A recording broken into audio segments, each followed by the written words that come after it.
Okay, thank you. Thank you. Yeah, I see that. Yeah. So in general, they are same. I mean, I haven't come across a situation in which they are not same. Okay.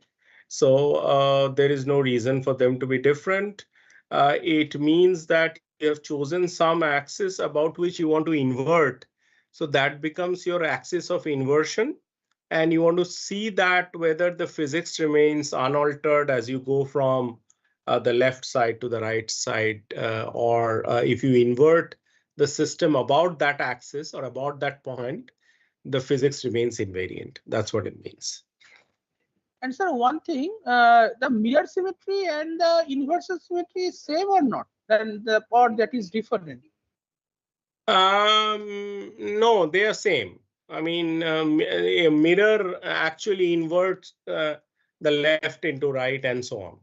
So that's what it means. So I saw in some papers that they use different type of terminology, and in one paper that is called mirror and inversion, like that. No, no. Even if they use different terminology, that is because people just like using different terminologies. Okay. It doesn't mean that they are different. They are same. They are same.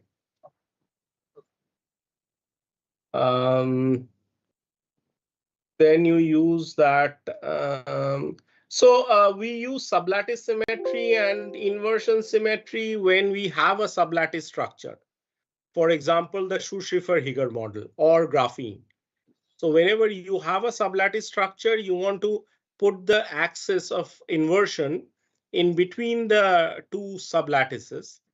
And if A going to B does not alter the the physics or the energy spectrum, etc., then you say that the property, the Hamiltonian is mirror symmetric, or the Hamiltonian is inversion symmetric, or it has parity symmetry and things like that. Okay. So sublattice symmetry means we have to choose a material. Means that it is a material structural dependence. Absolutely. Sublattice are two, this two sublattice bases. That is, the unit cell should contain two atoms. That is two atoms per unit cell. And there should be a bond connecting these two atoms, and you place your axis at the center of this this axis. Okay. Now I understand. In the Hamiltonian for the Kubo formula, there are two terms initially. One is called paramagnetic. One is called I think diametric. I mean, so the paramagnetic term, it's not very important, but it just means that there is a current due to without an electric field. So that thing is not important for our case, because here you want to do a linear response, means you want to apply a field and look at the response. If there is any term that is without the external field, that is not important for us, but that comes. You can understand that, if you expand an exponential, then the first term is 1, right? And that's independent of the property of the various things about the x, and that doesn't take into account or encompass any of the important terms. So this paramagnetic term actually arises from something like that. Okay. So that's not important. You can just drop it. It can be there, but it doesn't do anything for the Kubo formula. Okay.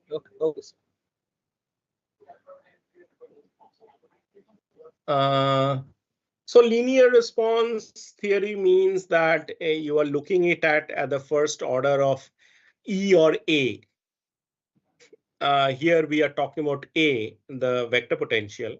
So the terms linear in A would be kept, and when you expand the exponential, you should not keep A square and A cube and all that. That's what linear response is. So it's the system responds linearly to the external perturbation.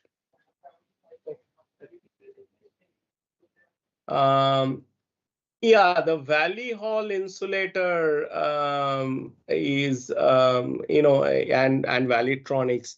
So if you can independently control the filling at each valley, valley means at each of the Dirac points, then and can put that into use, some use, then that is called Valleytronics, because you are only using the properties of the valleys.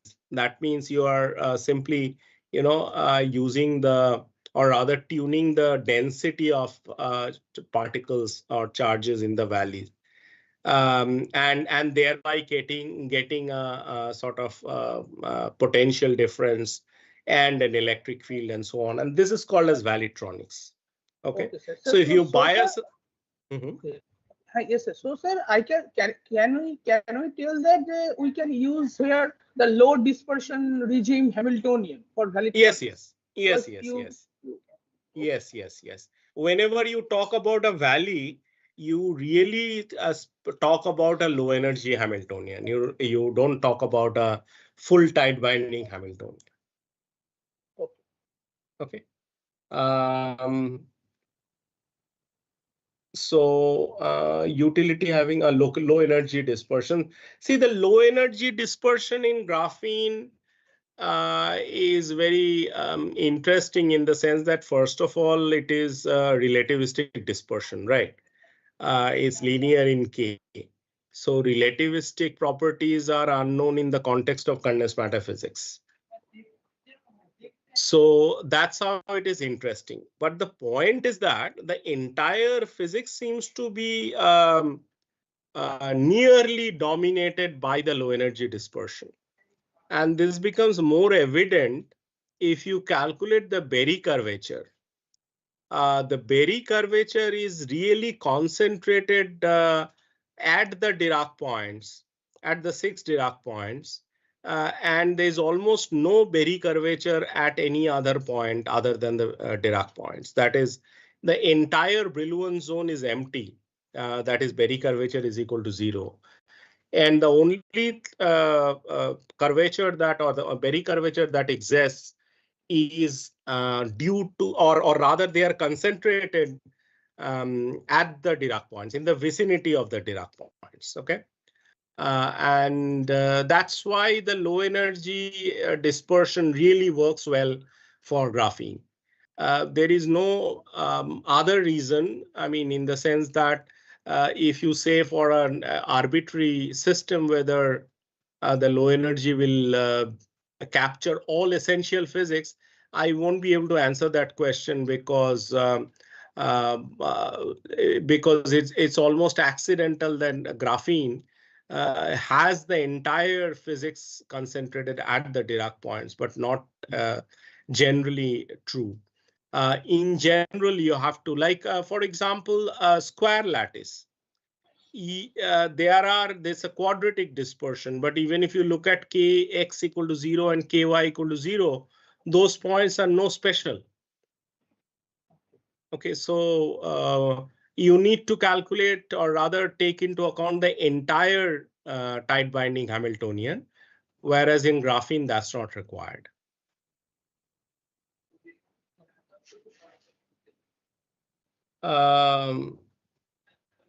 Why do we do this about independent Dirac points? So the 2 Dirac points are independent. The rest 4 are dependent. So they can be, sort of eliminated from the Brillouin zone as if they are not there, because these points, the other 4 points, can be mapped onto these 2 points. So that's why we only talk about 2 Dirac points and 2 valleys, hence, and that's the reason. There's no other reason. So, sir, when anyone try to use this kind of valley of the graphene, so they have to have used this kind of independent points. Means the calculations of something, the electron density of something like that, about that. Right. So the Hamiltonian, now there is, when you say two independent points, they are only in terms of the kx and ky. Okay. But the Hamiltonian actually are related to each other by the time reversal symmetry. Yes. So these valleys are also in some sense not really independent. They are, one is the time reversal partner of the other. That is, one k point is the time reversed partner of the k prime point. But since time reversal symmetry is not broken, these two can be taken as independent. And just by taking the physics corresponding to these two independent points, you would capture the entire physics of graphene. Okay, so to implement the graphene in a device formation, okay, so we can only in a device to make a device. Graphene, we use the graphene to make a device, then we can utilize only this low dispersion regime and the two independent Dirac points, and it will be okay for that kind of device characteristics. Absolutely, absolutely. All the physics, all the electronic properties, all the spin properties, all magnetic properties, if there is any magnetism, all everything will be captured by the low energy dispersion. Including the transport properties of electrons. Including the transport, yes. Including the transport. Yes. Okay. So you don't need to go to. Okay. And one more question is that if we go for this is, I think, another type of question, that is that if we want to do some mathematical theoretical calculation of the transport in this kind of graphene based device structure, can we use the Boltzmann's transport, or we have to use some non-equilibrium Green function transport mechanism, that is quantum mechanical transport? Means classical transport mechanism treatment is okay, or we must go to the quantum type of transport mechanism? Both are fine. See, both are fine in the sense that you can do a Boltzmann transport equation by by properly taking into account some relaxation time approximation and so on, and calculate the distribution, density distributions and so on, and hence calculate the current, etc. Or you can do a recursive Green's function and make a device out of graphene, and you can still calculate the current characteristic, current voltage characteristics. It turns out both of them give you nearly identical results. They can't give you exact same results, but they are qualitatively same. Okay. Thank you. Yeah, sure. Sir, I have some work, so can I leave now? So I will. Yes, absolutely. Sure. Okay. Thank you, sir. Thank you.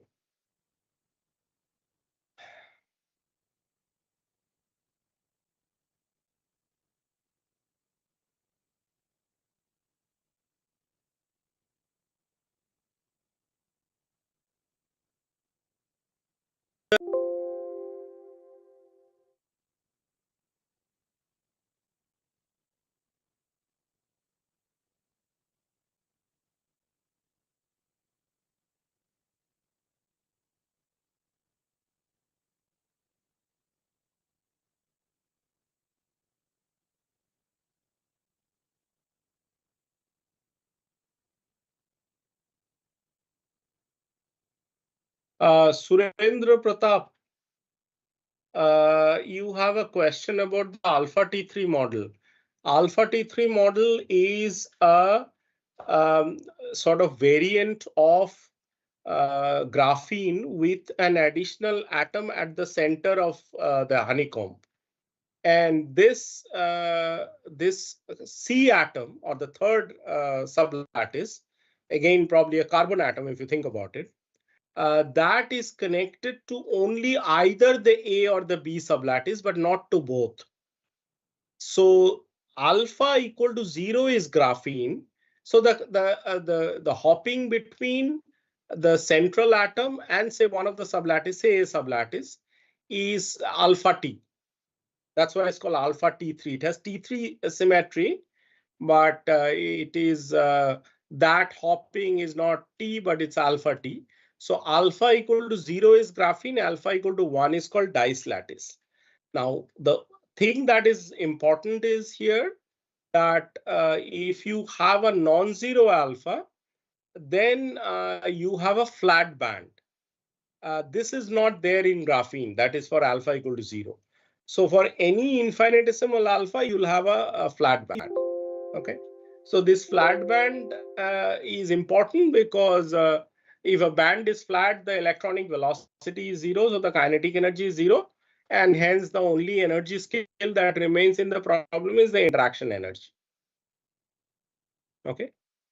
So this is the main feature of the alpha T3 model. Okay. If you have more questions, you can ask me. I mean, if you have further questions or something very specific, you can ask me.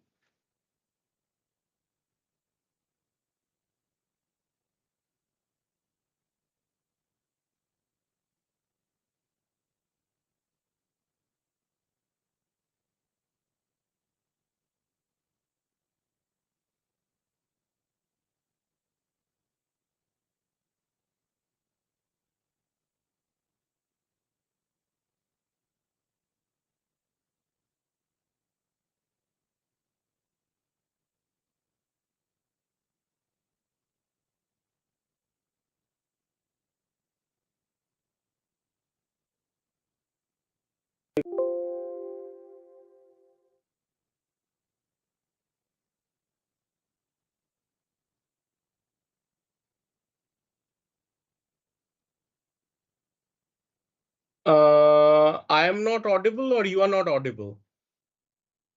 You may not be audible. Yeah, I understand. Then you have to use the Microsoft Teams link.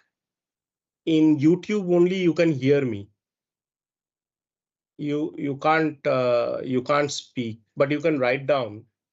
Oh, basic reference. There are many references. You can see some paper by TK Ghosh from IIT Kanpur, or you can see some of my papers. We have worked on alpha T3 systems.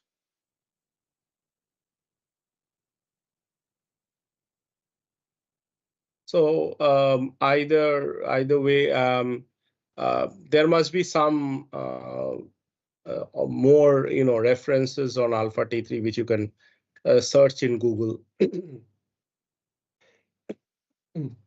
Professor Ghosh and myself have worked. Professor Ghosh is from IIT Kanpur, and I have worked on, along with my students, we have worked on alpha T3 systems.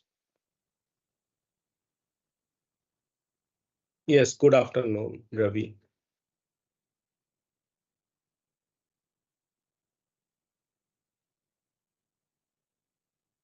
Welcome, Surendra Pratap.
Yes, you have completed your sixth assignment due to some network and you could not upload.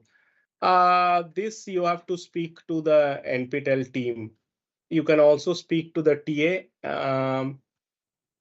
I am not handling this, but if the time is over and all that, then I guess you'll have to speak to the NPTEL team and so on. Please send a mail to them. Surendra Pratap, to do calculation in real space is easier, or no, of course, doing calculation in K-space is easier because you are handling with a 3 by 3 matrix. In real space, you'll have to do the calculation numerically. Okay. So regarding your second question, you have to write down. If you write it in K-space, then you are using the sublattice structure. So for an alpha T3, it is a 3 by 3 matrix. If you look at my papers, they have all written that in K-space. So you can write down you can get this thing by hand. But if you do it in real space, you can still do that using the way we do is that we do r theta coordinate system, kind of polar coordinate system and so on.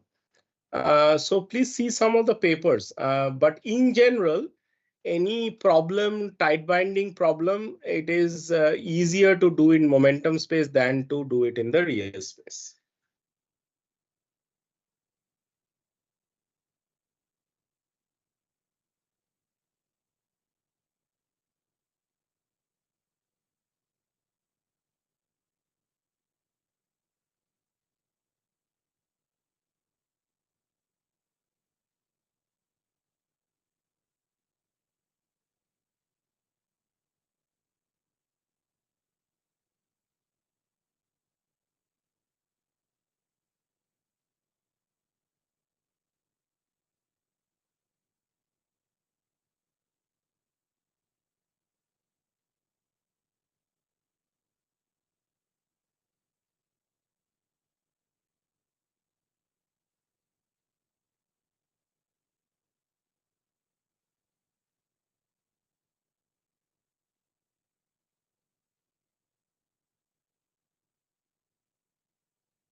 Thank you.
Please ask questions because time is running out.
What do you mean by different kinds of Hall effects? Do you mean to say like anomalous Hall effect, etc.?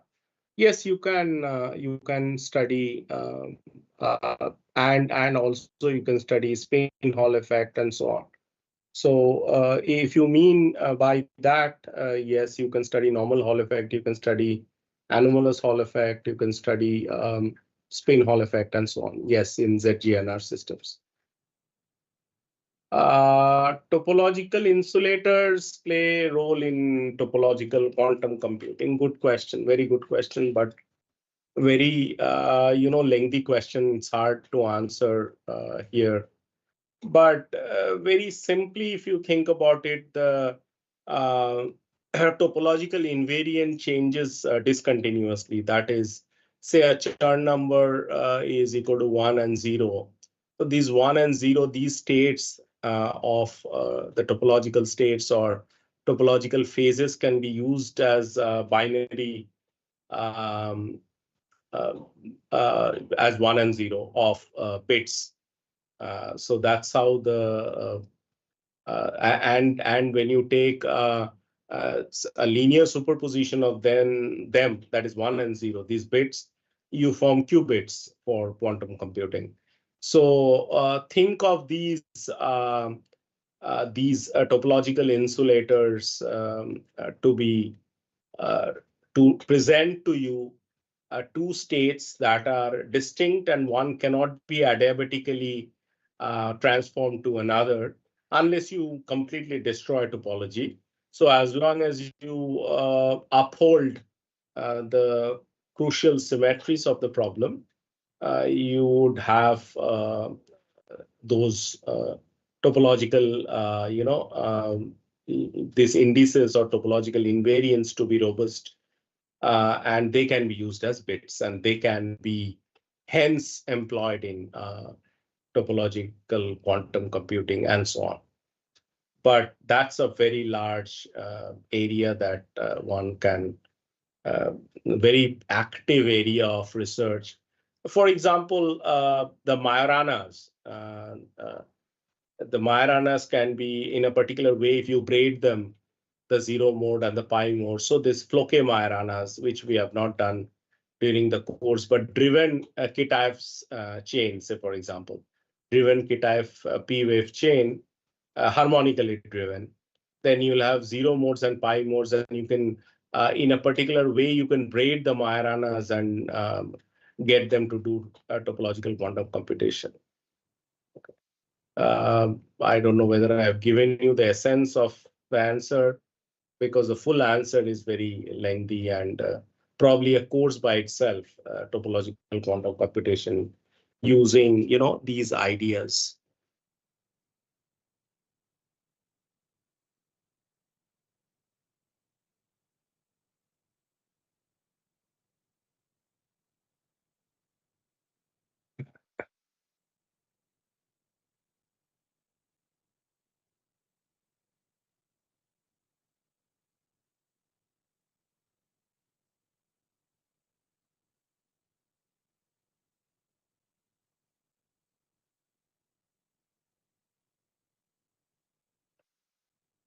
Yes, I mean, yes, the trivial and the non-trivial states. Non-trivial is a topological state.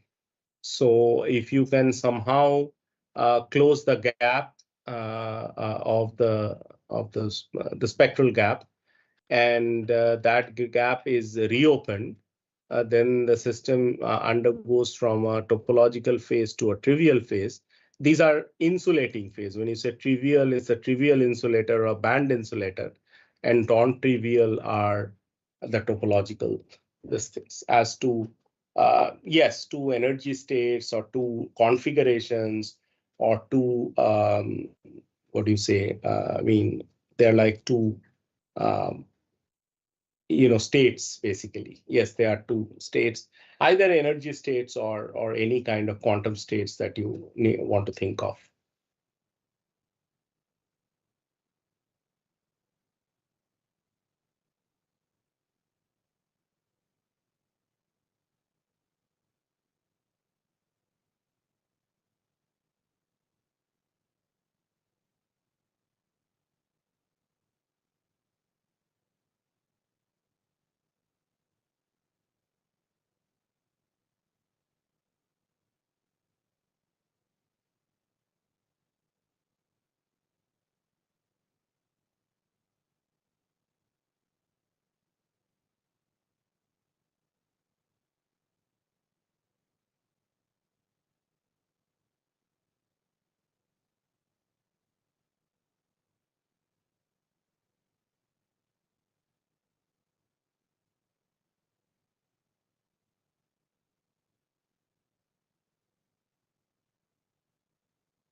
I mean,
yeah, Vasant, yes.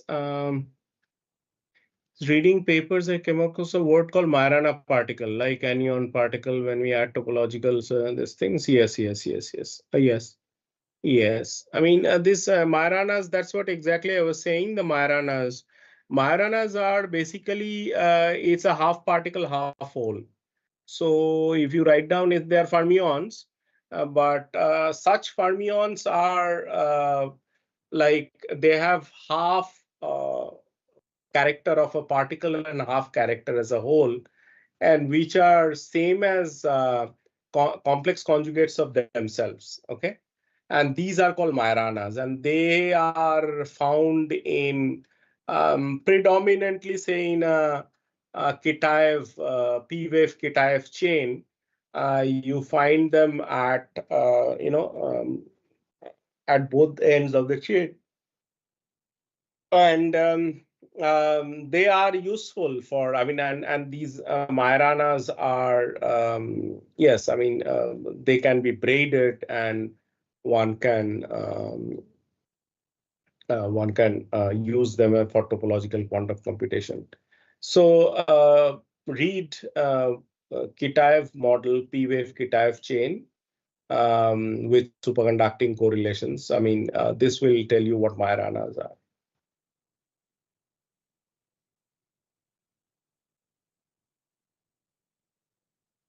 Yeah, they are interesting.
Sorry, I probably was inaudible. My mic was mute.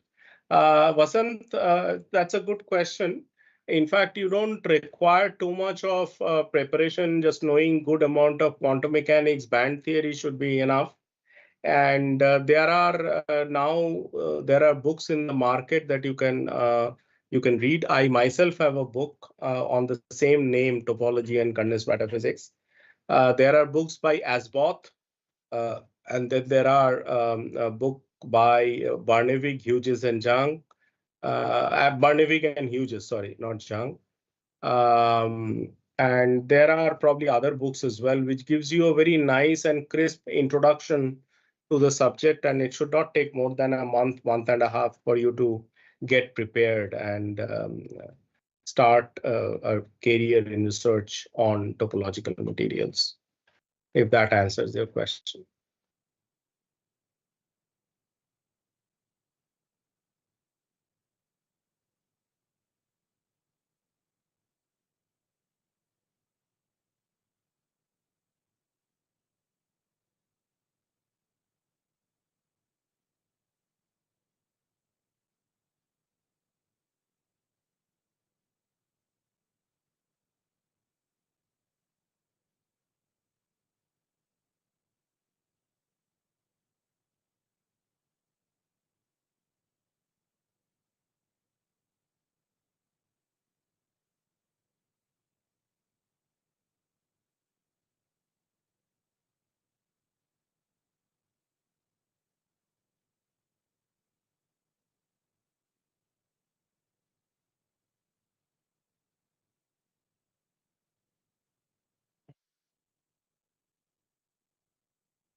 Mm,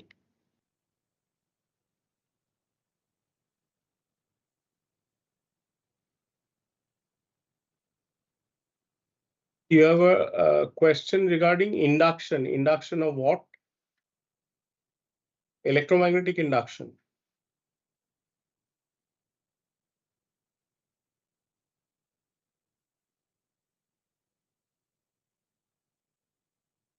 I mean, let us, stick to the requirements, because let me just answer questions. But if you have very trivial questions, you can ask.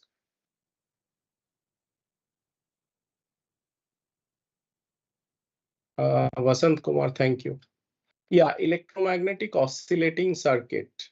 Well, that is completely outside. If you have any particular thing to know, you can email me.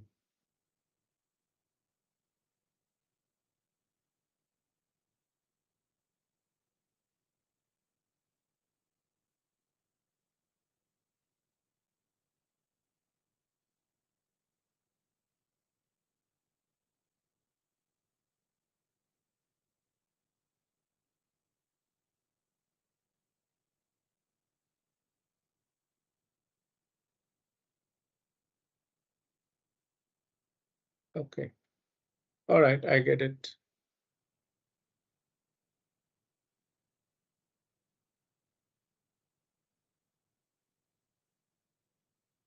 Any other questions? We have about 6-7 minutes remaining.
Rekha, I guess it's about time.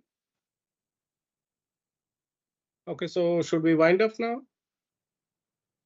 Okay, it's 4 o'clock, right? Okay, then, everybody, thank you very much for joining, and we'll hope that you do well in the exams, and all the very best if you wish to take up a research career in this topology, field of topology. Thank you. Bye.